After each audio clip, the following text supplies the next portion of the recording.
chanter et puis je le trouve magnifique. Ça me fait penser à quand on sera avec notre Seigneur en train de chanter des louanges. Euh, c'est, c'est fort.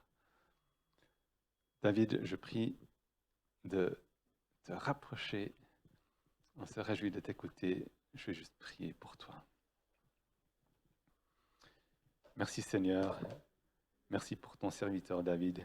Merci parce que tu lui as mis cette série de Lévitique sur le cœur. Merci parce que, ben oui, l'Ancien Testament est riche. Et puis on se réjouit d'écouter aussi aujourd'hui ce que tu as partagé pour nous à travers David. Je prie que tu le guides, que tu lui donnes les bonnes paroles et que tu prépares nos cœurs aussi à être réceptifs. Dans ton nom tout-puissant, Amen. Amen. Merci. Je vais voir la petite télécommande. Merci. Ça va? Vous allez bien? Alors, comme l'a dit Lionel, on va continuer ce matin notre série sur ce livre du Lévitique. On est à la fin du chapitre 5. On avance gentiment, gentiment. On verra si on fait peut-être une pause pour attaquer un peu la suite à un autre moment. Mais on finit donc ce matin, on avait cette série donc, qu'on avait intitulée Pur et Saint. Et donc je vous invite à ouvrir vos Bibles en Lévitique 5 et prendre les versets 14 à 26. Donc Lévitique 5, versets 14 à 26. Avant de lire le texte, je rappelle un petit peu le contexte où on se trouve dans ce livre du Lévitique. Je rappelle, le peuple d'Israël était donc dans le désert, il venait de sortir du pays d'Égypte.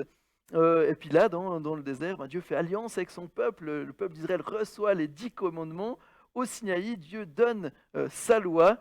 Et puis ensuite, Dieu, pour être en relation avec son peuple, il demande de construire une tente, la tente de la rencontre, le tabernacle. Et puis c'est là-dedans, dans ce contexte, qu'on se trouve donc dans notre livre du Lévitique. Et puis dans le livre du Lévitique, quelque part, nous montre comment Dieu instruit son peuple pour être en relation avec lui. Et la question un peu qui traverse ce livre de Lévitique, c'est comment un peuple pécheur peut être en lien avec un Dieu saint. Dieu n'est pas dupe, connaît trop bien l'être humain pour savoir que malgré qu'il ait reçu la loi de Dieu, il aurait besoin de quelque chose pour maintenir sa relation avec Dieu. Dieu sait que le peuple, malgré tout, ne va pas respecter sa loi et que le peuple a besoin que quelque chose soit y donné pour que cette relation puisse exister, malgré que le peuple va sûrement pécher. Dieu montre que on a besoin de quelque chose pour que la relation puisse être maintenue. Et c'est pourquoi le livre du Lévitique commence par parler de 5 sacrifices différents. Et c'est ce qu'on a vu au long de ces 5 chapitres. On a vu d'abord qu'il y avait le sacrifice, c'était l'Holocauste, qui servait quelque part à expier le péché, à pouvoir que l'adorateur puisse être pardonné de son péché. On a vu qu'il y avait l'offrande de reconnaissance qui exprimait la joie et la louange à Dieu. On a vu qu'il y avait l'offrande de paix qui servait quelque part de restaurer cette relation avec Dieu. On a vu l'offrande pour le péché qui montrait qu'on avait besoin d'être purifié de notre péché, que quelque part le sang du sacrifice avait comme but de purifier la personne qui offrait le sacrifice. Et aujourd'hui, on va voir le dernier de ces sacrifices, c'est le sacrifice de culpabilité ou de réparation. Quelque part, ce texte nous montre que le péché crée comme une dette entre nous et Dieu. Je vous invite donc à prendre le texte. On va le lire. Je vais plutôt le lire là, comme ça je suis avec vous. Ah, il va me redonner la... Il faut que tu cliques sur le PowerPoint. Là, j'en ai...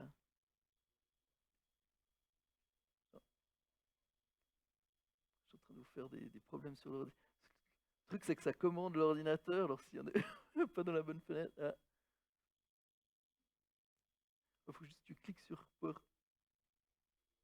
Ah, voilà, super. Excellent, merci. Alors, Lévitique 5, versets 14 à 26. L'Éternel dit à Moïse, lorsque quelqu'un commettra une infidélité et péchera involontairement envers ce qui est consacré à l'Éternel, il offrira en sacrifice de culpabilité à l'Éternel pour son péché un bélier sans défaut, pris dans le troupeau sur la base de ton estimation en pièces d'argent, d'après la valeur étalon du sanctuaire. Il donnera en y ajoutant 1/5 la valeur de ce dont il a frustré le sanctuaire, et le remettra cela au prêtre. Le prêtre fera pour lui l'expiation avec le bélier offert en sacrifice de culpabilité, et le pardon lui sera accordé. Lorsque quelqu'un péchera en faisant sans le savoir, contre l'un des commandements de l'Éternel des choses qui ne doivent pas se faire, il se rendra coupable et sera chargé de sa faute.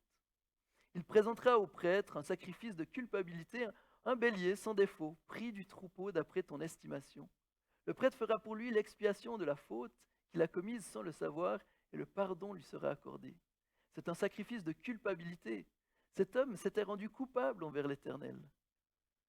L'Éternel dit à Moïse, lorsque quelqu'un péchera et commettra une infidélité envers l'Éternel en mentant à son prochain au sujet d'un dépôt, d'un objet confié à sa garde ou volé, en lui extorquant quelque chose, en niant avoir trouvé un objet perdu, en faisant un faux serment à propos de n'importe quel péché que peut commettre un homme, lorsqu'il péchera ainsi et se rendra coupable, il restituera l'objet qu'il a volé, ce qu'il a extorqué, le dépôt qui lui avait été confié, l'objet perdu qu'il a trouvé, ou tout objet à propos duquel il a fait un faux serment.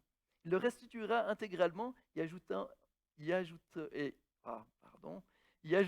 1/5 et le remettra à son propriétaire le jour même où il offrira son sacrifice de culpabilité. Il présentera au prêtre en sacrifice de culpabilité à l'Éternel pour son péché un bélier sans défaut, pris du troupeau, d'après ton estimation. Le prêtre fera pour lui l'expiation devant l'Éternel et le pardon lui sera accordé, quelle que soit la faute dont il sera rendu coupable. Jusqu'ici, la parole de Dieu. Là, ce texte du Lévitique, mais voir, qu'est-ce qu'on peut bien tirer de ce texte? Vous verrez que, comme j'ai déjà dit tout au long de cette série, derrière le rituel que nous montre le Lévitique, il y a des vérités spirituelles. Et bien que grâce à Jésus, on n'a plus besoin de ces sacrifices, Jésus c'est le sacrifice parfait, et bien les vérités spirituelles que nous montre ce texte sont toujours d'actualité. Et donc, le titre de ce matin du message, j'ai pu le voir avant, c'est « Comment être libéré de la culpabilité ». Je ne sais pas, peut-être que ce matin, on est un peu dans l'approche des fêtes de Noël. Je ne sais pas comment sont les relations de votre famille. Des fois, les personnes des fois sont un petit peu tendues. Oui, la fête de famille, on va se revoir avec cousin Henri, avec la tante Bertha ou je ne sais qui. Et des fois, il y a des tensions. Des fois, il y a des choses qui se sont passées dans les familles où il y a une certaine culpabilité. Alors, je ne sais pas où vous en êtes, mais j'espère que ce matin, ce texte du Lévitique pourra vous aider. Peut-être ce matin, tu luttes justement avec un sentiment de culpabilité. Eh bien, ce message du Lévitique est pour toi. Ou peut-être que tu es quelqu'un qui ne te remet pas facilement en question. Tu éprouves pas souvent de la culpabilité. Eh bien, ce message est aussi pour toi. J'ai entendu cette histoire d'un homme qui, un jour, était parti avec sa femme en Angleterre. Et puis, voilà, ils avaient pris des cours d'anglais, ils avaient payé pour ces cours, puis ce cours se passait dans une église. Et voilà que le cours était assez mauvais. Voilà, ils avaient l'impression de perdre leur temps, de rien apprendre. Et l'homme s'est dit comme ça, j'ai payé ce cours cher quand même, ce serait bien qu'on se dédommage un petit peu, parce que voilà, ça ne valait pas le prix qu'on a payé. Voilà que dans cette église, il a vu une belle Bible, une vieille Bible, centenaire, je crois. Puis il a pris cette Bible, il l'a mis dans son bagage, dit voilà, ça me dédommagera. Et puis voilà, quand en arrivant chez lui, en déballant ses affaires, sa femme me voit, elle me dit, mais c'est quoi cette Bible? Et puis il dit, ben voilà, il explique l'histoire. Je lui dis, mais qu'est-ce que tu as fait? Mais c'est mal ce que tu as fait. Tu as volé dans une église. Elle dit, ouais, mais le cours était tellement mauvais, là, il fallait bien qu'on se dédommage un peu. Voilà qu'il avait cette Bible, ça, pendant 40 ans. Chaque fois qu'il voyait cette Bible, il éprouvait de la culpabilité. À tel point que pour finir, il a renvoyé cette Bible à l'église où il l'avait volée par paquet. Le pasteur a ouvert, a découvert cette Bible avec un mot qui expliquait justement cette histoire. Voilà, une histoire, euh, enfin, c'est un peu, comment dire, enfin voilà, c'est une histoire un peu rigolote comme ça, mais quand même, pendant 40 ans, cet homme, savait qu'il avait mal agi. Et cette histoire nous montre l'importance de ne pas enfuir sa culpabilité, mais de, si on peut, pouvoir réparer le tort que l'on a fait. Et je crois que le texte du Lévitique nous montre quelque part comment être justement libéré de cette culpabilité. Pour être libéré de la culpabilité, il y a besoin de plusieurs choses, mais il y a besoin d'une réparation. Et d'ailleurs, c'est parfois comme ça que tu as appelé ce sacrifice, les sacrifices de culpabilité, mais dans certaines versions, c'est marqué le sacrifice de réparation. Quand on a fait du mal, il y a besoin d'une réparation. Réparation doit être faite. Mais c'est vrai que parfois, on préfère endormir notre conscience. C'est pas agréable de se sentir coupable. On préfère souvent, des fois, atténuer ce sentiment de culpabilité avec toutes sortes, des fois, d'excuses. Et pourtant, c'est pas comme ça que notre relation avec Dieu devrait, c'est pas comme ça que notre relation avec Dieu devrait nous conduire. Notre relation avec Dieu devrait nous conduire à une vie nouvelle. Parce que le désir de Dieu, c'est d'avoir une relation proche avec nous. Le désir de Dieu, c'est d'éliminer tous les obstacles qui pourraient entraver notre relation avec lui. C'est pourquoi il nous donne justement ce chemin pour être libérés de la culpabilité. Et je me dis, mais qu'est-ce que... Voilà, on parle de culpabilité, on a tous un peu une certaine idée en tête. Je me suis dit, mais qu'est-ce que... Quand la Bible parle de culpabilité, qu'est-ce qu'elle entend? J'ai trouvé cette définition que je trouvais intéressante. Il disait, en hébreu, le concept de culpabilité est la conscience d'avoir mal agi. C'est ce qu'a vécu un peu cet homme-là. Tout d'un coup, il a eu conscience qu'il avait mal agi. Peut-être suite à ce que sa femme, la réaction de sa femme. C'est marqué encore, certains termes sont utilisés pour décrire à la fois un acte pécheur et une proportion à un comportement pécheur et un état de culpabilité qui résulte du péché. L'état de culpabilité pour le péché est un statut d'avoir fait du tort à Dieu, mais peut aussi être décrire le sentiment de honte et de déshonneur parmi la communauté d'un individu ou un sentiment de reproche.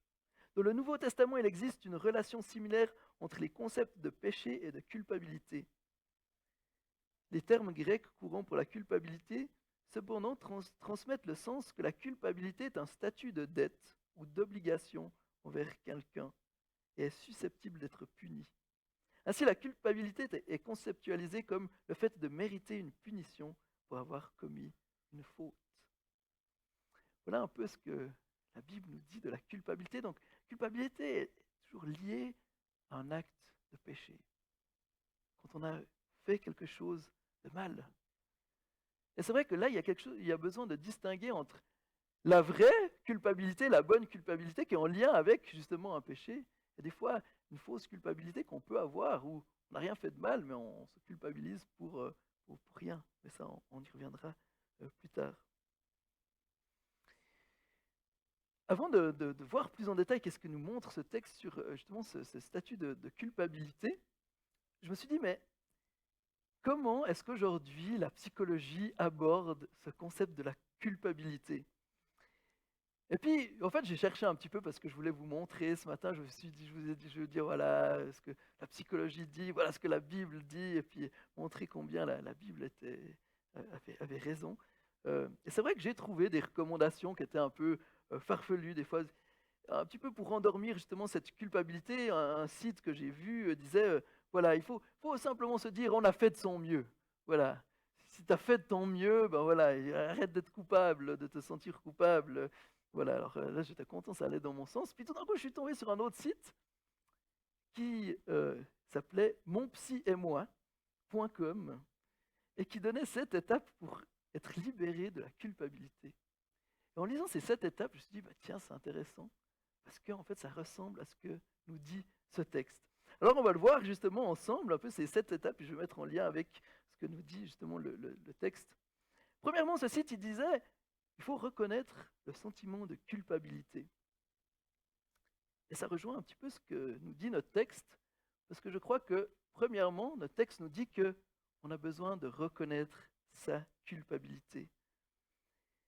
Le texte nous montre 2 exemples, trois exemples, mais les 2 premiers, en fait, que le texte nous donne, nous parlent de péché involontaire.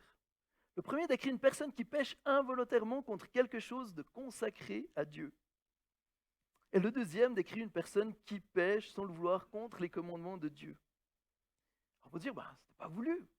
On pourrait essayer de descendre la culpabilité en disant, bah, en fin de compte, c'était pas voulu, pourquoi est-ce qu'il serait coupable? Ben non, le texte nous dit que les deux sont coupables, même si c'est involontaire. Certains commentateurs pensent que justement ce texte parle de personnes qui réalisaient leur péché, qui réalisaient qu'ils étaient coupables. Justement, le besoin de donner un sacrifice.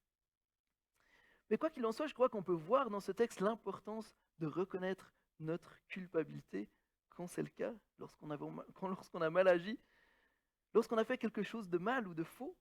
C'est important de reconnaître sa culpabilité. Justement, comme je l'ai dit, ce n'est pas une question de fausse culpabilité où on se culpabilise pour rien, mais je crois qu'ici, ce texte nous parle de cette juste culpabilité, une culpabilité qui est bonne et saine.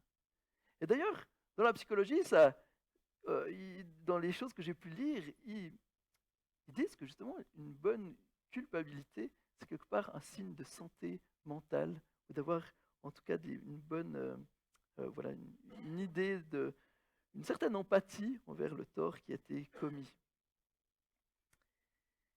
Mais c'est vrai que c'est un sentiment qui souvent est désagréable quand on se sent coupable.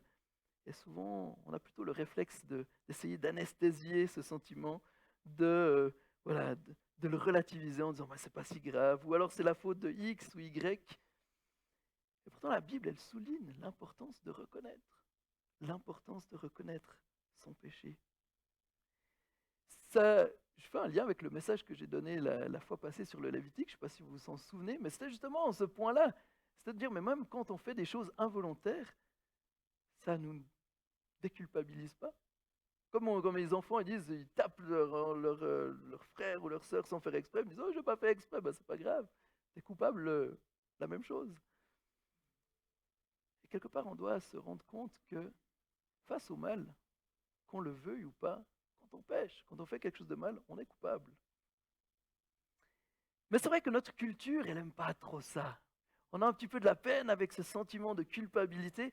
Pourquoi? Mais parce que des fois, c'est aussi à cause des églises, parce que des fois, on a tellement mis l'accent sur culpabiliser les gens pour qu'ils changent de comportement ou qu'ils agissent différemment, que maintenant, les gens sont souvent devenus, en tout cas la société est souvent devenue allergique à ce concept de culpabilité.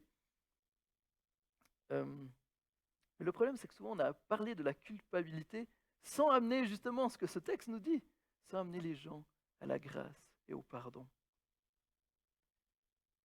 Mais je crois que ce matin, on doit se rendre compte que d'une manière ou d'une autre, on est coupable. Et je vous invite à faire un petit exercice là, de sonder vos cœurs ce matin. Ce texte nous montre trois domaines dans lesquels, en tout cas, le peuple d'Israël pouvait être coupable.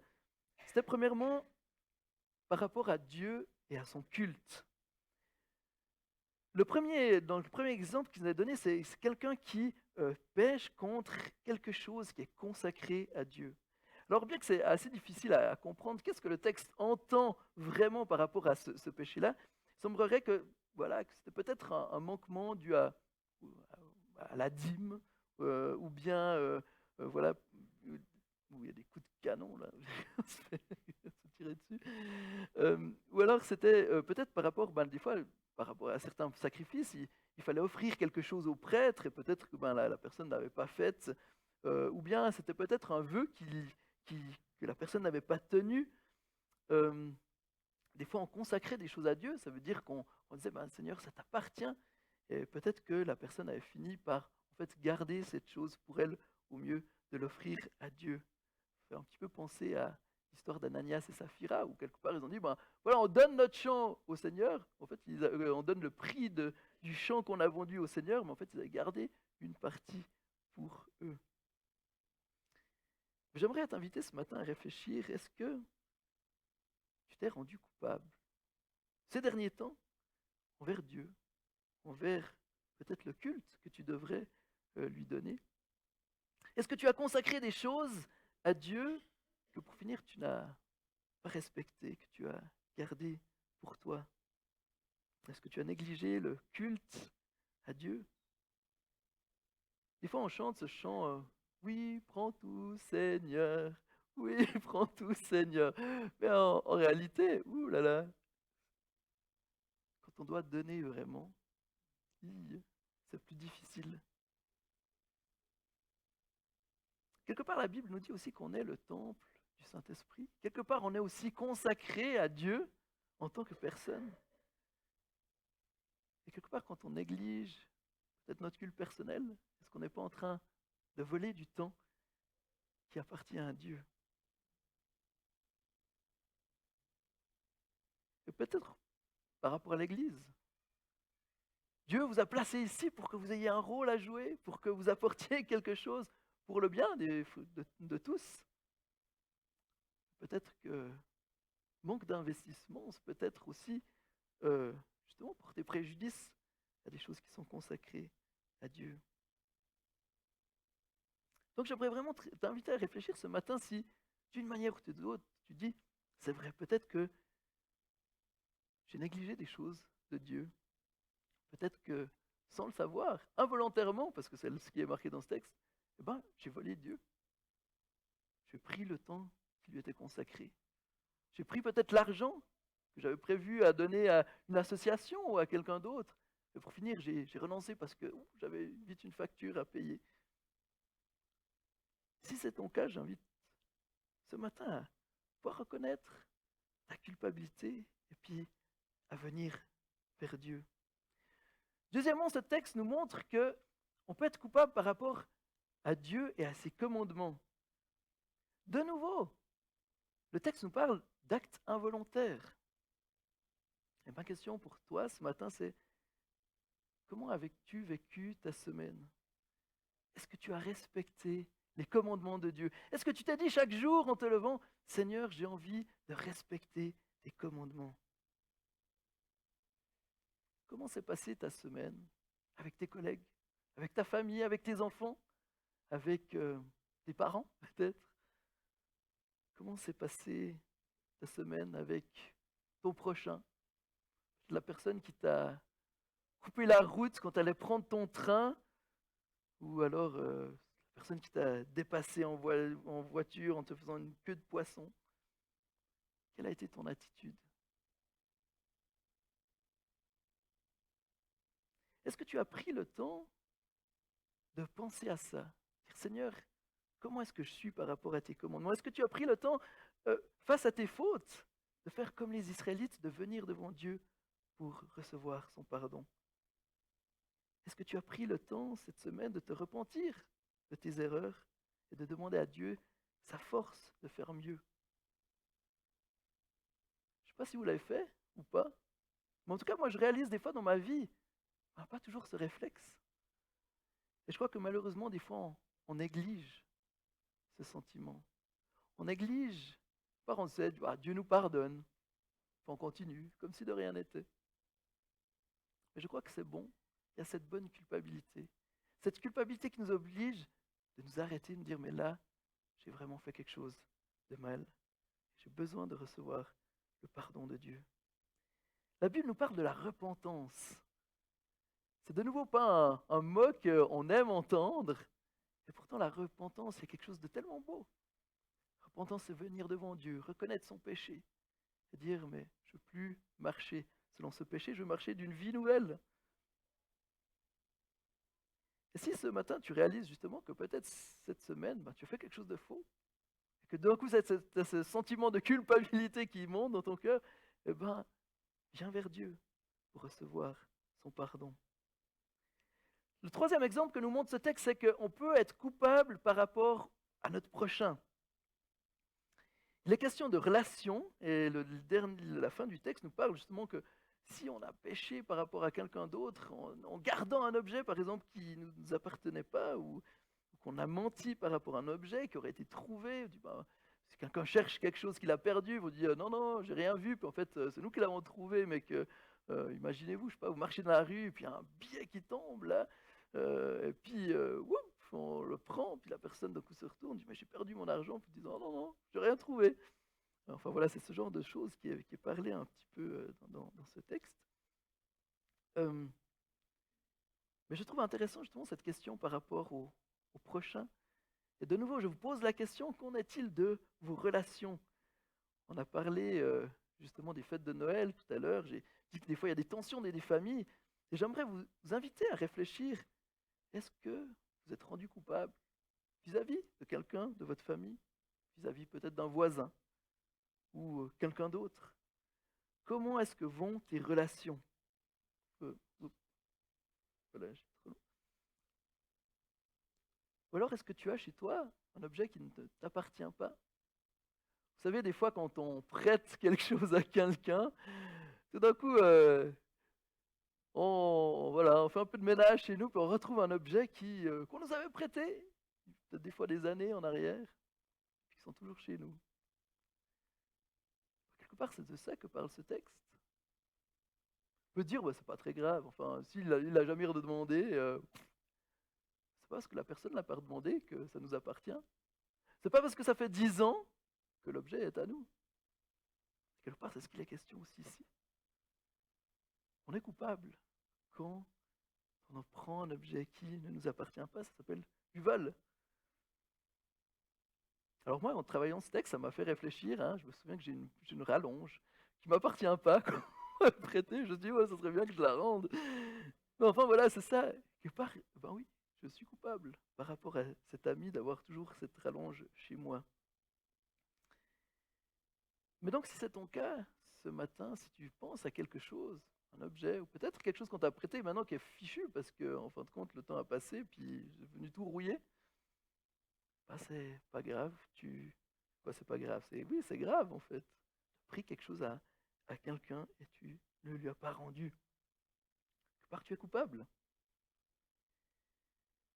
Alors pourquoi est-ce que je vous pose toutes ces questions ce matin? Alors c'est pas pour vous mettre mal à l'aise, mais quelque part, je crois que ça souligne quelque chose d'important.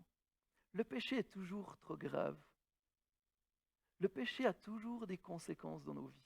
Aussi insignifiant qu'il puisse paraître, le péché est toujours grave parce qu'il instaure une rupture de la relation entre Dieu, entre nous et Dieu, mais aussi entre nous et les autres. C'est pourquoi on doit être sensible à ce sentiment de culpabilité. Parce qu'il dit qu'il y a un problème. Il y a un problème dans notre relation, premièrement avec Dieu. Et donc j'aimerais vous inviter ce matin à pouvoir prendre conscience, ne pas étouffer justement ces sentiments de culpabilité, mais au contraire, de venir à Dieu avec ce sentiment. Parce que justement, lui a le moyen de nous décharger de cette culpabilité. Et je crois qu'en tant qu'enfant de Dieu, en tant que membre de son peuple, quelque part, on devrait demander à Dieu de nous rendre aiguisés, de nous rendre sensibles pour évaluer le bien et le mal dans nos vies, de savoir si oui, on a fait des choses qui sont mal ou pas. Parce que ce qu'on désire, c'est de ressembler à Jésus. Ce qu'on devrait désirer, c'est de vivre sans péché.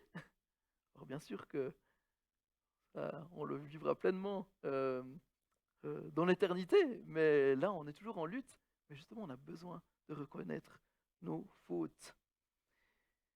Je discutais une fois avec un pasteur sur le schéma de Karpman. Je ne sais pas si vous savez ce que c'est. Schéma de Karpman. C'est le triangle, ça s'appelle un triangle dramatique. En fait, c'est où il y a le persécuteur, il y a la victime, et puis il y a le sauveur. Et c'est vrai que des fois, dans les relations, on peut être un peu là-dedans, où des fois, ben, quand quelqu'un nous fait du tort, on va en parler à quelqu'un d'autre, on va se plaindre, et l'autre va voler à notre secours, et puis il va persécuter le persécuteur qui nous persécute, etc. Puis en fait, c'est un triangle tragique, parce qu'au final, les relations sont détruites. Et on discutait de ça avec un autre pasteur une fois, et puis il m'a dit quelque chose qui m'a interpellé. Il a dit, la solution pour sortir de ce triangle, c'est de prendre ses responsabilités. Et quelque part, c'est ce que nous dit ce texte. Quand on reconnaît notre culpabilité, on prend notre responsabilité face au péché. Et je crois que c'est important, c'est une des premières choses pour être libéré de la culpabilité. Deuxième chose, pour être, je vous rassure, les autres points seront plus courts, hein, mais deuxième chose, pour être libéré de la culpabilité, il y a besoin de réparer ses torts. De nouveau, cet article de psychologie que j'ai lu, là, il donnait justement 7 points.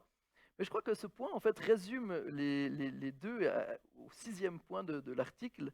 Dans l'article, il était dit qu'il fallait analyser les circonstances, mesurer les conséquences, changer de perspective, trouver des solutions, tirer des leçons. Mais quelque part, l'idée derrière tous ces items, c'était d'analyser quel tort avait été fait pour savoir si c'était possible de le réparer, de tirer une leçon de vie.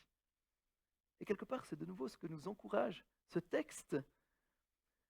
On voit dans le texte quelque part que le prêtre devait évaluer la valeur du tort qui avait été commis, et l'adorateur devait fournir un bélier selon cette estimation, mais aussi il devait rendre en ajoutant un 5e, ou soit le 20% du tort qui avait été fait. Donc non seulement on répare le tort, mais on rajoute encore 20% pour la réparation, pour le dédommagement. Et de nouveau, derrière le rituel, il y a une vérité spirituelle. Et je crois que la vérité, c'est que quand on fait quelque chose de mal, il faut le réparer, si on peut, si c'est possible. C'est pas simplement de venir devant Dieu, de dire Seigneur, pardon, j'ai fait mal, puis je continue ma vie comme si de rien n'était. Non, Dieu nous appelle à réparer nos torts. Et même à en faire plus, 20%. Alors peut-être que si tu as une scie chez toi, ou si tu as un objet que tu as pris à quelqu'un et que tu veux lui rendre, donne-lui une bouteille de vin en plus, ou fais quelque chose, donne-en plus que simplement réparer le tort. Et c'est ça, une vérité aussi là, c'est que la grâce de Dieu ne nous laisse jamais inactifs. Des fois on dit oui, mais on parle de la grâce de Dieu, mais enfin voilà, il faut qu'on fasse quelque chose, mais la grâce de Dieu est pleinement suffisante, mais la grâce de Dieu nous amène à faire quelque chose et ne nous laisse pas inactifs. Et nous demande de vivre une vie nouvelle. Notre relation avec Dieu, la foi, ce n'est pas juste recevoir le pardon pour avoir une bonne conscience. Elle doit nous amener à un changement de vie, un changement qui reflète Christ. En Matthieu 5, versets 23 à 24, il est dit « Si donc tu présentes ton offrande vers l'autel et que là tu te souviennes que ton frère a quelque chose contre toi, laisse ton offrande devant l'autel et va d'abord te réconcilier avec ton frère, puis viens présenter ton offrande. » Ça rejoint ce que ce texte nous dit. Tu réalises qu'il y a quelque chose qui ne va pas dans ta relation, va réparer avant d'offrir ton offrande à Dieu. C'est ce que nous montre ce texte du Lévitique, et je crois qu'il y a une vérité importante aussi. Nous devons prendre responsabilité de nos torts, les reconnaître et, si c'est possible, les réparer.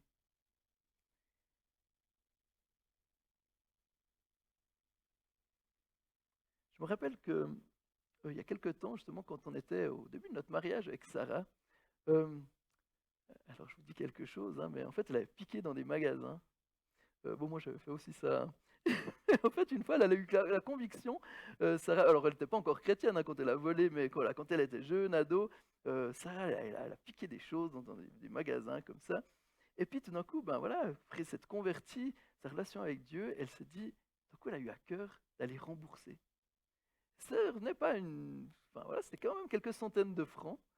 Et puis elle a été là-bas, et puis elle a dit, ben voilà, il y a quelques années, j'ai piqué des choses dans ce magasin, et puis ben j'aimerais vous rembourser. La personne était surprise. Je veux dire, mais enfin voilà, nous, en fait, dans les magasins, ben voilà, ils ont une certaine part qui savent qu'il y aura des vols, donc c'est compris. Ils ne peuvent pas simplement rajouter de l'argent dans leur comptabilité. Alors ils ont dit, ben, alors versez cet argent pour cette association, puis ben, c'est ce que Sarah a fait. Et puis voilà, ben moi j'avais fait un petit peu de même aussi, j'avais aussi piqué des trucs dans une boulangerie du village, tout ça. Alors j'ai été aussi pour, pour rendre une fois que je m'étais converti. Et je crois que quelque part, il y a quelque chose d'important. C'est justement de pouvoir, si possible, réparer le tort commis. Montrer que Dieu fait une différence dans notre vie. Et c'est pourquoi j'aimerais, par rapport au point précédent, t'encourager ce matin, si, en réalisant, en réfléchissant au point avant, si tu as fait quelque chose de mal, si tu as un tort par rapport à Dieu ou par rapport à ta famille ou des relations, eh ben, réfléchis à comment est-ce que tu peux le réparer. Et je vous encourage aujourd'hui d'y réfléchir, dire mais voilà, comment est-ce que je peux réparer ce tort avant Noël? Peut-être ça vous donnera des meilleures fêtes de famille comme ça. Je vous encourage à faire votre possible pour réparer le tort commis. Peut-être que tu dois de l'argent, peut-être que tu as fait une promesse que tu n'as pas tenue, peut-être que tu as promis quelque chose à Dieu que tu l'as pas faite. Peut-être que, comme le dit le texte, ou comme l'histoire de début, tu as un objet chez toi qui ne t'appartient pas. Rends-le à celui auquel celui qui te l'a prêté ou tu l'as pris.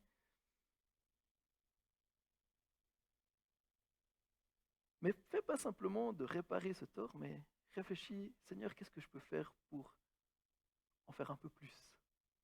Comment est-ce que je peux réparer ce tort, mais aussi, ces 20%, qu'est-ce que je peux faire en plus? Maintenant, il y a des fois où c'est pas possible. Peut-être que la personne voilà, a déménagé à un autre endroit, puis c'est plus possible de lui.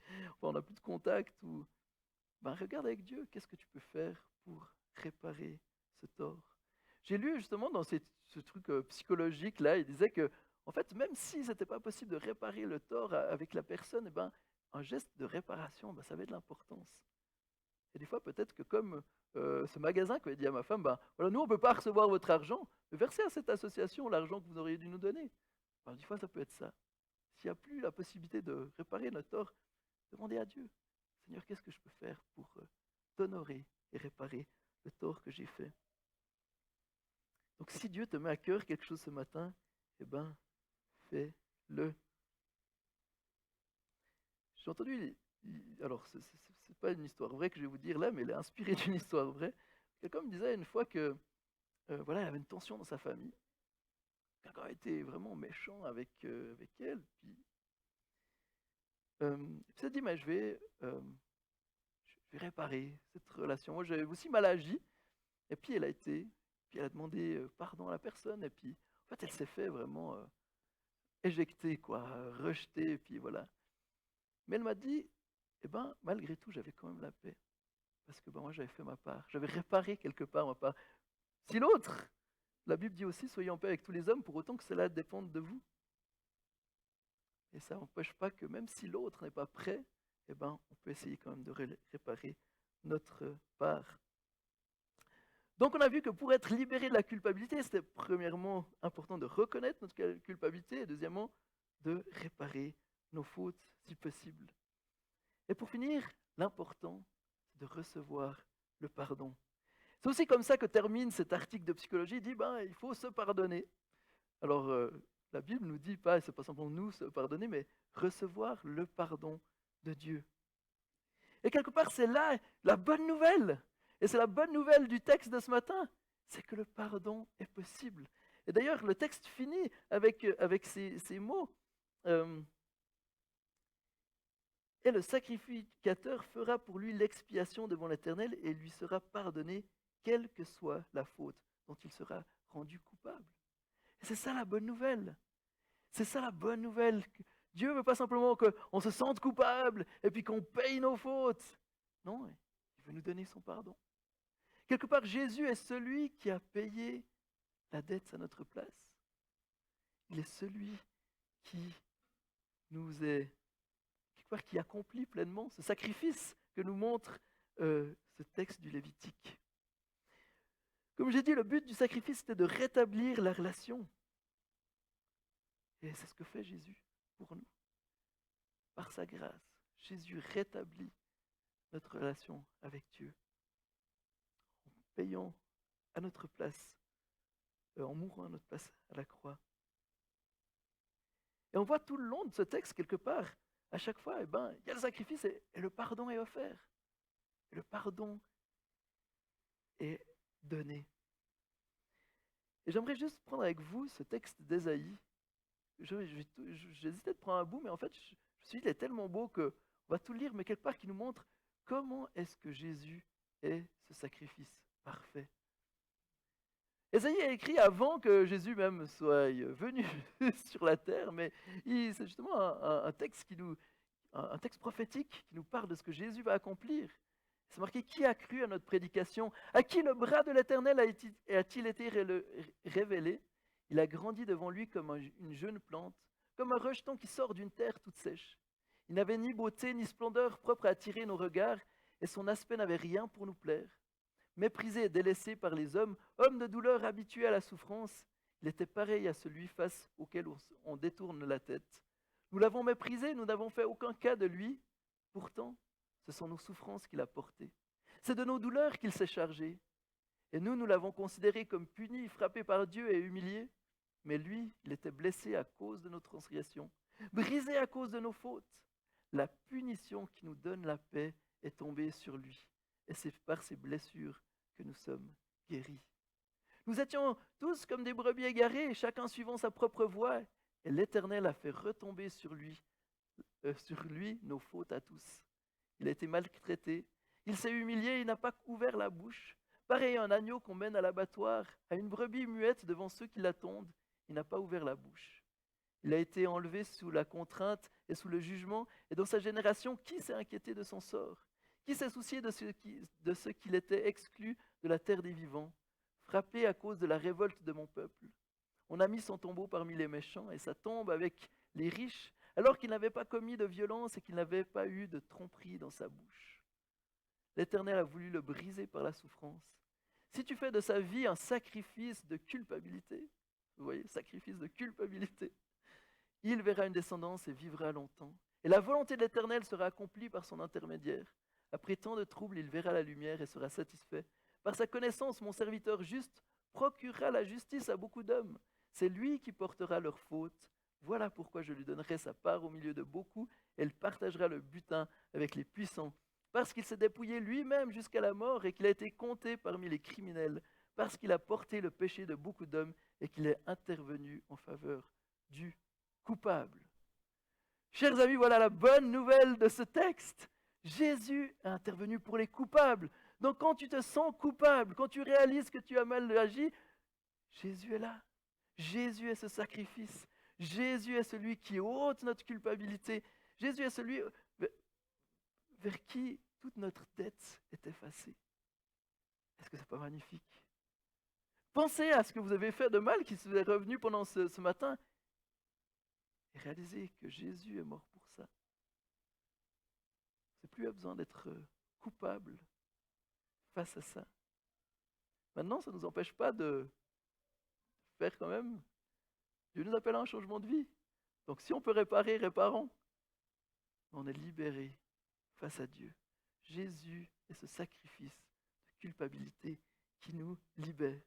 J'espère que ça vous réjouit. Moi, je trouve ça, c'est quand même fantastique. Et on voit comment ce livre du Lévitique, quelque part, nous parle de Jésus. Comment est-ce qu'il nous amène à Christ, à réaliser le besoin qu'on a de Jésus. Quelque part, ce sacrifice nous montre que le péché crée une dette qui doit être payée. C'est Jésus qui paye la dette pour nous.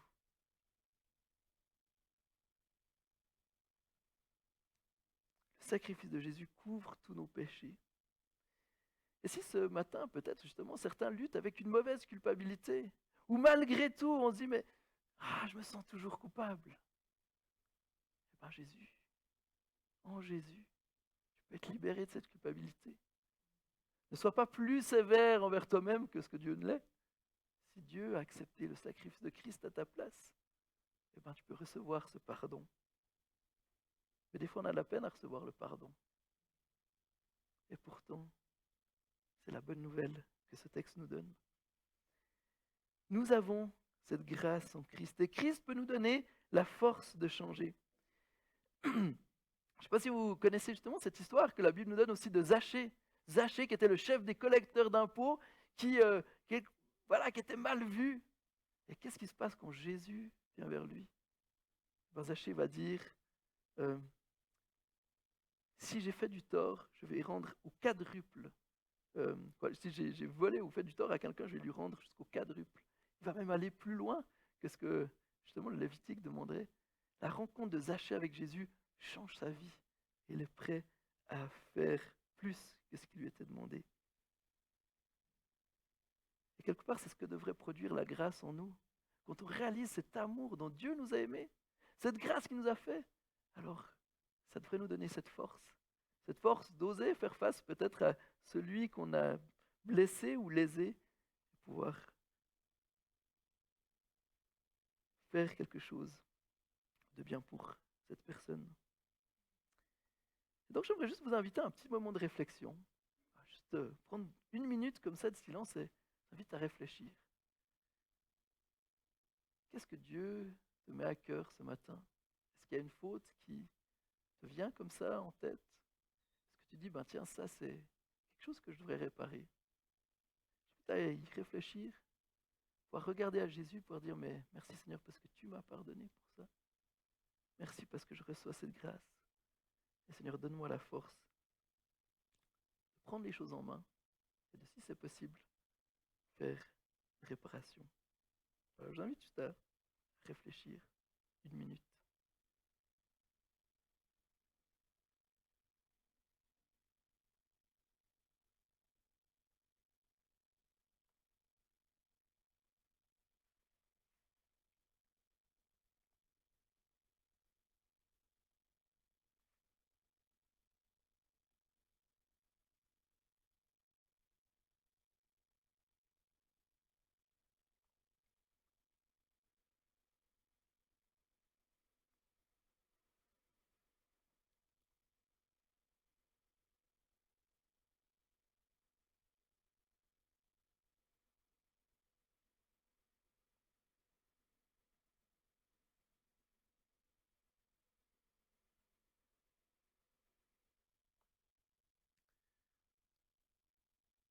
Courage ce matin de ne pas justement chercher des excuses ou dire oui, mais quand même, c'est l'autre qui.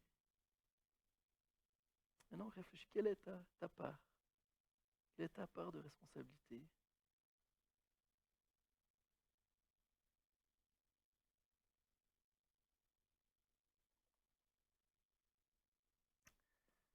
Ah, amen. Donc pour conclure, comment être délivré de la culpabilité? Je dirais c'est se rappeler des 3 R. Reconnaître ses fautes, euh, réparer ses torts et recevoir le pardon.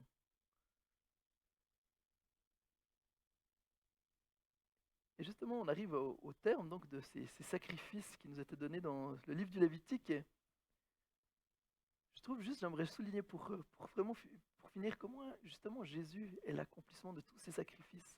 Jésus est l'Holocauste qui expie nos fautes. Il est l'offrande de reconnaissance qui nous remplit de joie et de louange à Dieu. Il est le sacrifice de paix qui nous donne la paix avec Dieu. Il est le sacrifice pour le péché qui purifie.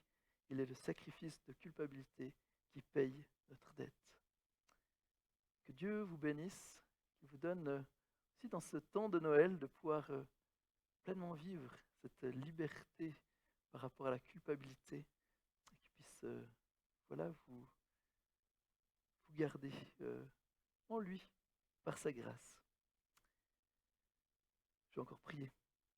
Seigneur, merci pour ta parole qui nous éclaire et merci parce que de tout temps, Seigneur.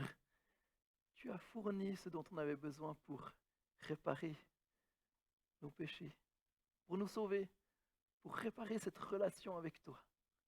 Seigneur, tu connais nos vies, tu connais chacun ici. Seigneur, tu sais de ce dont on est coupable, Seigneur. Nos cœurs sont nus devant toi. Seigneur, que tu puisses nous aider à venir à toi avec ça. Pas fuir loin de toi ou ne pas cacher notre culpabilité au fond d'un trou et lui mettre et l'enfuir. Mais Seigneur, aide-nous à venir vers toi avec nos fautes, avec nos culpabilités. Pouvoir reconnaître là où on a mal agi. Seigneur, donne-nous la force si c'est possible, de pouvoir réparer nos fautes, de pouvoir faire, si quelqu'un a été lésé, de pouvoir faire quelque chose qui est juste. Seigneur, aide-nous à recevoir aussi ce pardon que tu nous donnes, cette grâce qui nous est offerte en Jésus-Christ. Seigneur, remplis-nous de joie. Aide-nous à t'adorer, Seigneur, et que chaque fois que l'ennemi aussi essaye de nous raviver peut-être une culpabilité, eh bien, Seigneur, qu'on se rappelle qu'on a un grand sauveur qui est mort pour tous nos péchés, un sauveur qui a payé la dette à notre place. Et merci parce que, comme le dit ta parole, qui accusera ce que Dieu a choisi? C'est Dieu qui les déclare justes. Qui les condamnera? Jésus-Christ est mort, bien plus s'il est ressuscité. Il est à la droite de Dieu, il intercède pour nous. Seigneur, viens bénir chacun ce matin et que tu nous donnes de pouvoir marcher dans cette vie nouvelle, cette vie réconciliée avec toi. Seigneur, de pouvoir faire du bien autour de nous. En ton nom Jésus. Amen.